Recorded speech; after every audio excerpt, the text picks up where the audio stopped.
Yeah. Yo, hello. Mic check. 1, 2. I 1, think 2. that's a bit too close. 1, 2. 1, 2. 1, 2. He knows how it goes. You press So- record? Okay. Love the tats, man. Thank you. Thank you very much. Yeah, it was Looking cool. my mum was over the moon with that decision. Not How long have you had them?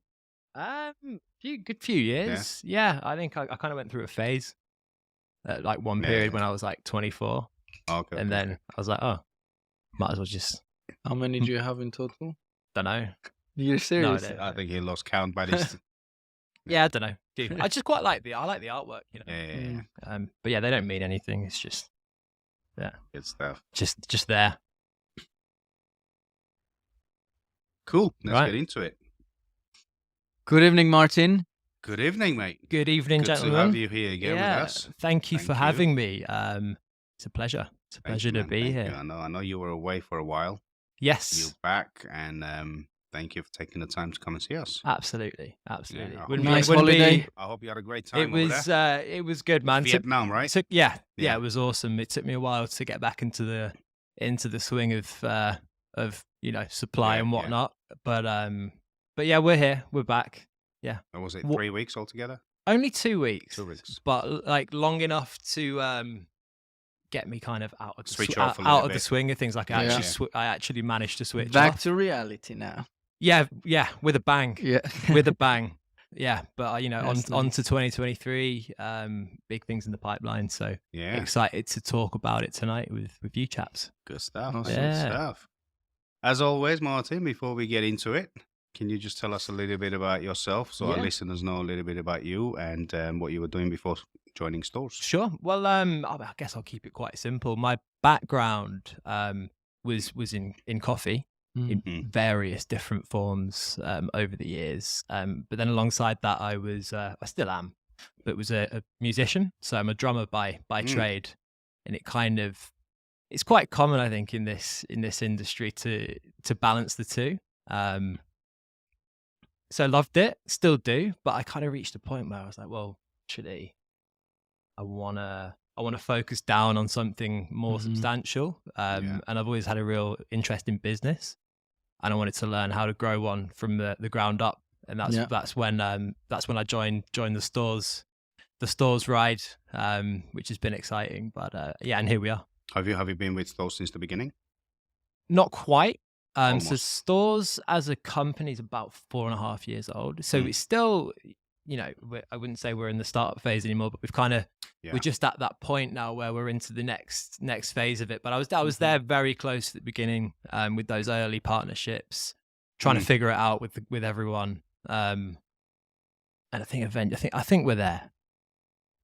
Tell us a little bit. So it's George, and then who else is Right. the So founders of? I'll tell you the breakdown. Yeah, because yeah. it's quite interesting. I don't think everyone, you wouldn't necessarily know it looking at Okay. stores and what we do. Yeah. So we spurned out of a bakery wholesaler, the oldest one in London, called JW Pike. Okay. So those guys have been trading since the 1850s. Wow. So I can link you up with Okay. with those guys if you need, But yeah, it's really interesting. So obviously there's a lot of history there Yeah. with that, and a lot of a very like historic clientele. These like old school bakers. That's almost 2 know- centuries, man. When you think about it. It's a long time. Yeah, there's pictures of.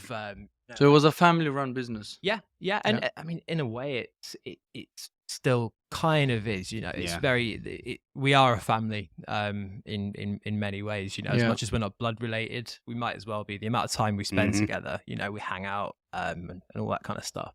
Yeah. But yeah, so it spurned out of that 4.5 years ago, ish, because there was just a clear gap in the market for just good brands together. So Yeah. it was a gentleman called Simon, who is main man Pike. He's he's the CEO.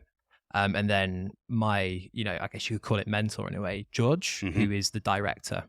He's focused on stores side, but there's a lot of crossover Okay. In terms of, sharing warehouse space Mhm. and things like that. Yeah. So yeah, it there was just a clear need for it. There was a lot of businesses opening with a kind of like new style that were underserved, and there's a lot of brands out there that needed that route to market that weren't getting it. So So we was just- what was the store's initial focus was to focus on coffee shops? Or? So I mean, yeah, that is what we do. Yeah. For the mainstay, for sure. I mean, obviously, the hospitality business Mhm. is what it's about for us because Yeah. what we the industry that we're in. So it formed with a handful of really early partnerships with brands such as Karma Drinks. You've probably heard of them. We've got Moju. them. You've exactly. Well, of course you have. I know that. Oat milk. Yeah. What else? Kombucha brands, Moju, compostable yeah. packaging. So those Mhm. kinds of like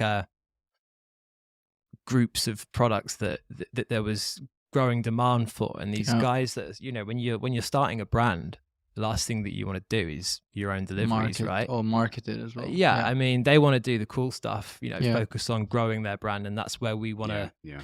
And we always aim to do that even till today is add value there, help them grow, help them Mhm. do all the fun stuff. Yeah. No, definitely. And, from our side, it's a matter of having all these cool brands in And one discovering new Yeah, products. yeah.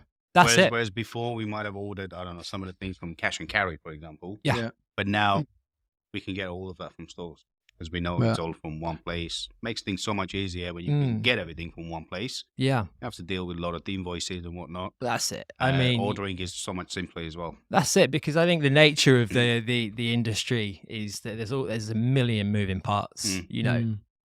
In owning a coffee shop or a number of coffee shops like yourselves. The last thing you need to worry about is, cool, where do I get my chai from? Where I remember back in the day just having to contact like 12 different people to keep my business stocked up.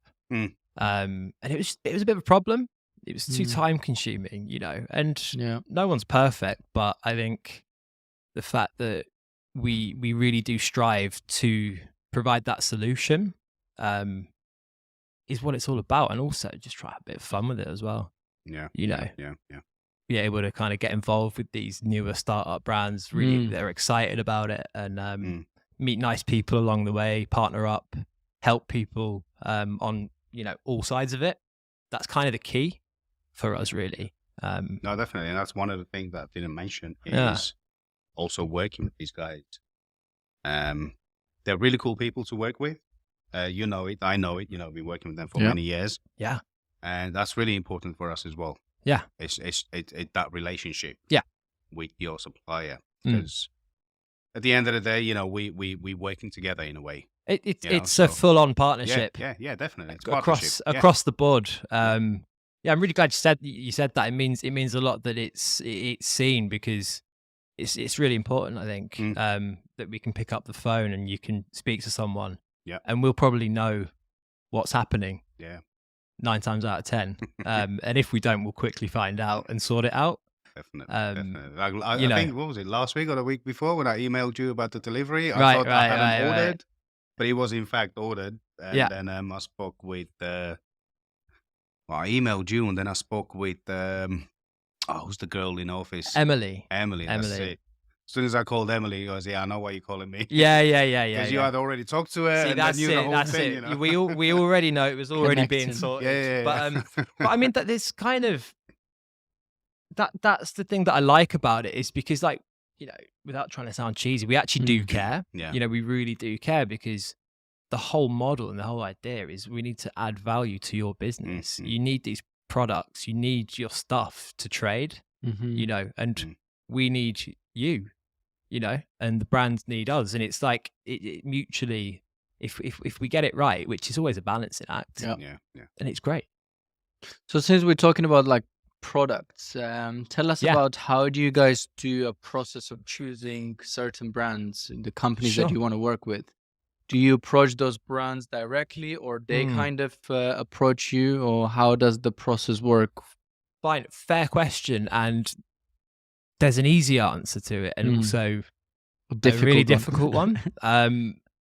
So for us, really, it starts with a feeling, and you know, we need to be passionate about it. We're still a fairly small team. You know, as much as the business is growing, we still all see everything. You know, and we need to, you know, be into it. It's got to taste good. It's got to do something good. It has to have a story. You know, the people at the brand, we've got to see eye to eye and make sure that we can do them justice.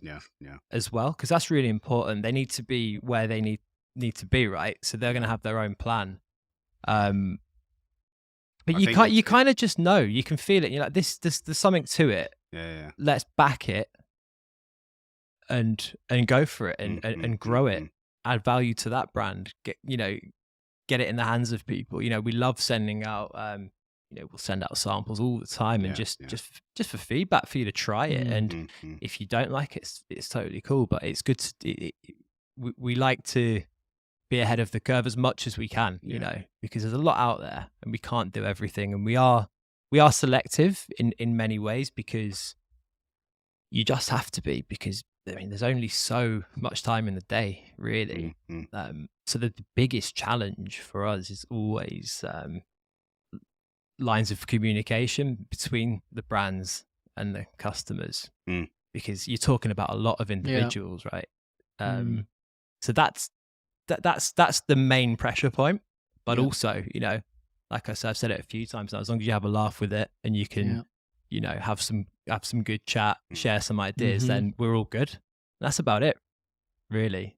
You know? Awesome. Yeah, I think because they sell their story to you, their products to you, and then you have to sell that story, that product to us. Well, and then we have to sell that to the customer. Exactly. So it's chain. And it I is. think you have to be very careful, obviously, who can't just take on anyone. Exactly. And I do think from my own experiences in the past, it's so easy to get the message lost in translation. And it just, that product then it's not going to move for you if you don't know what it is. You know, what does it mean? You know, and we need to be at the forefront knowing what the story is, because everything that we hold has something to it. It either has a charitable element to it, or you know, there's an environmental aspect to it. You know, I could go on for hours about it, but pretty much that's our thing. And being passionate about the mission, you know, that those guys have. Cool. So, Martyn, now you work with last time I checked, just over 50 different brands, I believe. It's a bit more than that now. Okay. Yeah, so it's nearer to 80 brand partners that we have now. So yeah, it's a lot, and it's growing. It's changing with the times as it has to. It's really important for us to keep on that pulse, because you know, you guys got to have the stuff to sell and to talk about. You know, it's interesting. Amazing good stuff. Do you have like sort of a like checklist who you want to, like, they have to have this in order for us to work with them? Well, I mean, firstly, you've got to be nice to talk to. Yeah. And have a product. Yeah, you need to have something good, you know, and like I say, we've got to be passionate about it, because I feel like if you're not, it's much harder to get into, isn't it? Yeah. None of us want to just go through the motions. We've got to like feel it and be into it. So there's not a specific checklist, which makes, you know, it can make things less clear sometimes, but you kind of just know. You know, of course we need to make sure that we can, you know, we don't want the product sat there, but no one does, right? They don't want, the brand doesn't want that. You guys don't want it sat on your shelf. So we need to, you know, we do our due diligence. And I suppose you couldn't really do it on a trial basis, could you? I don't know. We can from a coffee shop, but from a wholesaler point of view, it's something that we can do. Yeah. But we like to do things properly. Yeah. You know? So if we're gonna do it, we'll do it, and we'll take that risk, and support these brands that are often really early in their journey as well. So they're figuring it out, where to go, what's the right route to market. obviously that's stores, but you know, it's a different. Yeah, it's always a double-edged sword, really. So you guys as a company, so you started off from London. Yes. Yeah. And you've expanded as well to north and south now as well, I think, yeah? Correct. So tell us about, how was it a natural, expansion, or how did it all happen? What challenges you had? Every challenge you could think of, actually, to be honest. So obviously, as you said, started in London. You guys know that. We've worked together for a long time now.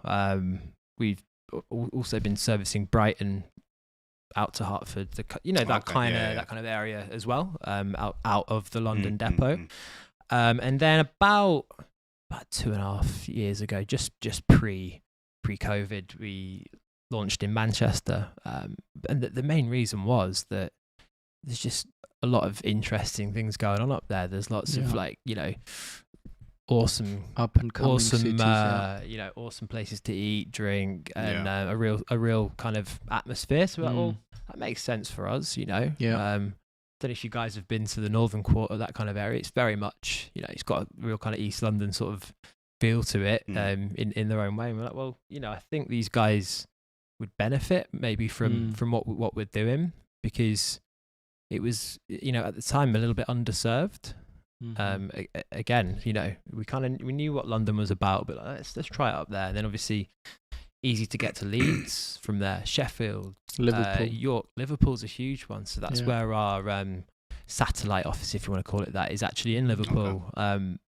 Okay. I used to live in Liverpool. It's a wicked place. Yeah, it's beautiful. Love Liverpool. Yeah, it's really. Don't do the accent. Yeah. Well, my stepmom, she's Scouse. On the camera. Yeah. But yeah, lovely, really good people up there. And so we started. It was me and my longtime colleague and friend Sophie, who you probably know as well. We just started just going up, walking around, knocking on a few doors, having some chats, and we were like, well, okay, it was slow at the beginning. Like, are we barking up the wrong tree here, Yeah. But over time, it just started to make sense. Like the pennies started to drop, and then we got ourselves a few customers, and we're like, okay, wicked, brilliant. We can start growing the warehouse space, filling that with the products, then we'll spread it out to Leeds, and then we'll go, like I said, to all these areas. And now it's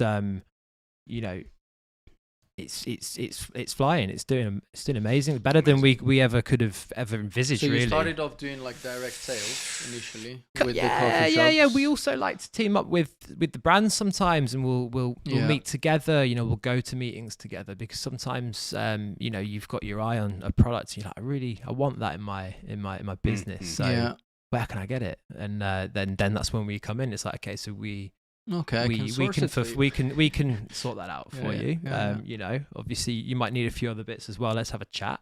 And that's how it starts, really. And it's spreading down towards. We've kind of expanded down towards Nottingham now. Not quite into the Midlands, but that's definitely next on the list. And more recently than that, it was Bristol. So that was in the pipeline for a while, actually. But obviously, the last few years has been challenging for us all. So it was just a case of when. So it was about halfway through last year we started. We figured out where the warehouse space needed to be. It was a lot slicker this time round. We kind of knew, okay, we need these things. This is how operationally it needs to run. So we know that we've got more experience in it now. So that side of it wasn't too bad, really. It was just deciding, okay, where are the real spots that we need to go? So obviously it's Bristol, Bath, Oxford, Cheltenham, that whole area as well. And so it kind of goes like that, really. And there's tons of stuff happening. All the time, like really cool, like restaurants and bars, and because we do a lot of that as well. Like we supply like a lot of sort of boutique hotels, and it's not just coffee shops as much as that's our mainstay. So it's really cool, and it's nice to travel about a bit as well. Go see some different towns, and then go up on a Friday, tell everyone, yeah, I'm working, and then but you actually go see your mate in Bristol, you know. Nice. Yeah. So pretty soon we're gonna expect stores to go nationwide. Well, that's the plan. Yeah. So that's the definitely within the next 18 to 24 months. The trajectory is national. National for us. So you guys mainly work with the brands that are being produced in UK, or you have? Oh, not necessarily. I mean, Oatly is not a UK brand. It's always again, a lot of the time, yes. But not always, because there's some amazing brands in Europe that we want to shout about, that we like, and we're like, well, let's do it. Obviously, we're mindful that often the narrative to buy local is better, and we agree with that 100%. But I've got a really good example actually. So there's a coconut water brand based in Berlin they're called Fountain of Youth. Michel Berger's Fountain of Youth, right? Well, they stock it. You have. So we're their UK sole distributor just because we just love it. I think it's really cool. So it's these guys. They have this really awesome hotel in Berlin, you know, and this coconut water brand. Really big cans, like it's just like a good product, and they're good people. So we just thought, well, we really want it to be in this country because we just see a real opportunity with them. So we obviously ship it by the container, do it in bigger volumes, you know. So it's a more sustainable way of doing it, as opposed to ordering more frequently. So we'll make sure we've got a big stock holding because it's got to travel. We don't want, we want to do our bit as much as we can for the environment. But yeah, that's just an example of how things can work and don't necessarily have to be from the UK, you know. Yeah. But Makes sense. Good stuff. Yeah. Tell us a little bit about you've teamed up with I'll try to pronounce this right, the farm Trewithen Dairy. Yeah. I was practicing how to say it. Trewithen Dairy. Just off. Yeah. The lads down in Cornwall. Yeah. So was it just before COVID, wasn't it? It was. It was. It was really bad timing to do it actually, but it just had to be done. It was the last part of the puzzle for us. It's just to have. It was just to create barista milk, like a barista milk, and it's such an important integral part of your day to day. You need that stuff, right? And we don't come from a dairy background. That's not the kind of wholesale business that we are, but we just thought that it's got to be done. And quite a few of us in the company have experience with using different milks out there, and it was like, well, we just want something consistent that will be the same all year round, user friendly, tasty. It's got to taste. It's got to go good with your coffee because your coffee's the most important thing, right? But you also don't want to take too much away from it because you want the customer to taste that. So we started going down to Cornwall. It was just a friend of Simon's who I mentioned before, really, and it was like let's go see, and hung out with some cows. It was very wholesome. But the cool thing about it is they have.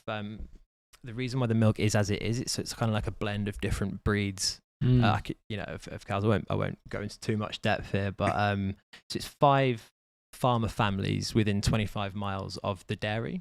Okay. So that's the kind of that's the whole idea is, they're small holdings. The cows are looked after, and that was of course tick number 1. It's like that's got to be we that's the way to do it, and. Yeah, we developed it with them. Took over a period of time to get it right, to iron out the kinks, to make sure that it was, like I said before, consistent, had the right flavour. So you wasted a lot of milk. Well, I mean, more like they drank a lot of milk. I mean, I just drink black coffee. I didn't really drink much milk, to be honest with you. But and it's a different beast though. Yeah. Dairy logistics. Yeah. you know, figuring that one out. We had quite a lot of long days and not a lot of sleep for a long time. It does make a difference, man. When you actually try a barista milk and a regular milk, it makes a huge difference. Yeah, totally. Yeah. And I guess fat people content and the taste, everything. Of course, exactly. The fat content, you want it to be higher than your normal whole milk, but also not too high, because then it'll just taste like cream. You know, so it's that balance. So we figured that one out. You work closely with them. Yeah, really closely. And we're still really linked with them. Like to this day, we've got a great relationship with those guys. You know, they're awesome people, and really they love. You know, they'll come up to London, they'll see, you know, their milk in, you know, like a cool coffee shop in, I don't know, Shoreditch somewhere, and they're like, oh my God, that's amazing, just because it's a different world, right? But I think awesome. It's doing well now. It's really awesome. Cool. So Martyn, obviously you work with a lot of different brands. Yeah. Right, and you also have a lot of different coffee shops and hospitality businesses. Yeah. What is the challenge of making sure you look after both at the same time? To make sure is there more pressure, obviously, because you got to keep the brand and the customer happy? Pressure, yes, always, but you know, in the nicest way possible. It's because we actually you know, we want to do everything justice. Like we take it, we like I said, we have fun with it, but we take it seriously, you know. It's important that all our brand partners, you know, get enough of our time, and vice versa as well. You know, it's got to be a two-way street. We've got to be on the same page with it. And in many ways, it is a balance in that, but it's also often the simplest thing in the world. You know, if we get each other, it's like, okay, I understand what you're trying to do here, and then it's like, okay, don't need to say much. Let's just crack on, get your products out there, and it should be fine. You know, it's not always that simple, but it can be. You know, so I think I answered your question. No, definitely. Kinda. And going back to what I was saying earlier, you know, from our point of view, working with you, it's so easy, and there's not much you can do to, you know, for us not to be happy. I think we've been one of the original OG stores customers, so it's been great. You're a name in the office, Martyn. Oh yeah, you're a name in the office. I hope in a good way. Just like, oh, Varden's on the blower. Nice.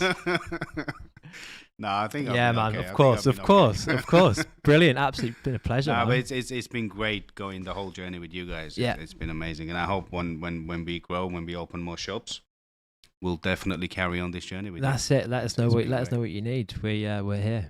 Good stuff. Yeah. Good stuff. So tell us about your participation with the London Coffee Festival, because you kind of every year you're there. Yeah. You know, so making sure the stores are there with the nice big counters. Bigger store every year. Yeah, it's every year the store is bigger. It's great. It's mental, really. So we don't do an awful lot of marketing in the traditional sense, because it's a different style of business, really, isn't it? Yeah. But you know, the London Coffee Festival is such a huge event, and it's grown in itself over the years. I'm sure you guys have seen it. It's huge now, and like we have to be there. It's really key for us. It's our main event of the year. Sorry to cut you off. Are you also there on public days or just the trade days? We just do the full whack. Yeah, the full whack. Yeah, I mean the trade days, as you can probably guess, really are for us important, because it's more important now. It is because I mean, I'm not going to lie to you. We need to, you know, speak and meet these people that we do business with all year, you know, and it's a really nice opportunity to often put the face to the name, and it's, you know, see old friends and meet new people and just talk about stuff, you know, share opportunities. And then obviously the pub days it's a mixed bag. It's fun, it's quick. Everyone's staying up too late all the time, going out together. It's like, hey, what you up to? You know, everyone's having an after party. So it's really nice for us as a team to be able to bond as well, and it's really important. But yeah, I mean, this year it's going to be it's going to be a big one for us because we're a headline sponsor for the whole event. So we're doing, when we just spoke about it, the barista milk. So everyone will be using that, which is really exciting for us. Also the whole everyone, the whole shebang. Yeah, so no pressure. But it's my colleague Soph's really the one with the eye for design. So she's got this whole deck on it, and the stand's looking really awesome. And it's just a case of us getting all the brands together because we we give them the opportunity to be on our stand. Because often it's quite a big barrier to do it as a a younger sort of business because it's a costly thing to do, but So you said you have a lot of interesting plans for 2023, man. Apart from the coffee festival, tell us anything exciting. So I mean, of course, it's all about getting national for us. So we really, I've got a good few guys in the Midlands, in Birmingham, Leicester, that I'd like to be able to do more with. And there's also up towards Cambridge and then the Northeast and Scotland. There's just so much awesome stuff, and we already have really good connections there. And they're like, "Oh, are you here yet?" I'm like, "Well, I'll let you know when we are." So that's the focus for the year. Always, it's just trying to keep ahead and just keep having fun. That's about it. Keep it simple. Is there plan to obviously bring on more brands and work with more people? Always. So that's a big push for us certainly this year. And we're going to be adding to the team as well, which is exciting. To put more people into the fold, bring new skills in, and just keep on this upward trajectory. Hopefully, that's the holy grail. Yeah. Well, one great positive feedback is tell the guys who are responsible for the website. I'm really happy with the changes. Yeah. I noticed the slight change. Nice. A week or two ago. No, I think was it you? We were doing the orders together. I noticed the slight change in there. That's good to hear because. When we spoke about it a few times, I was like, just give me some feedback on it, Varden. Managing 500 stock lines on a website is no mean feat, but we're pretty much there with it now. It's been a lot of background work. As I say, this is shout out Soph again actually because this is her. Like she loves this kind of thing. She's definitely the in-house tech website person, and it's going more towards more user friendly. I think it's so easy now to exactly, and it's great to have your feedback on it as well because it's a big process and it's really time consuming, but once it's there, once the model's there, then that's what it's all about, and it frees us up to just let you guys use it, and you don't want to be sat ordering all day, do you? So it should be nice and quick. Oh, it is easy to use, and on the phone as well. Just want to be on your iPhone, just click on the website. That's really important that the user experience on that side is good to go because most people are just doing stuff on their phones anyway. So I've got my baby here. I'm always on a laptop. Well, yeah, you're a pro though, right? You're a pro, yeah. Great stuff. I think we've covered pretty much everything. What do you think? Yeah. Cool. Yeah, Martyn, mate. Thank you, man. Thank you for your time. Really appreciate it. It's been awesome. Thank you for having me. Hopefully next time we have a chat, it will be nationwide. 100%, 100%, guys. Thank you. All right, Thank you, nice Martyn. one. Wow. Good timing. Yeah.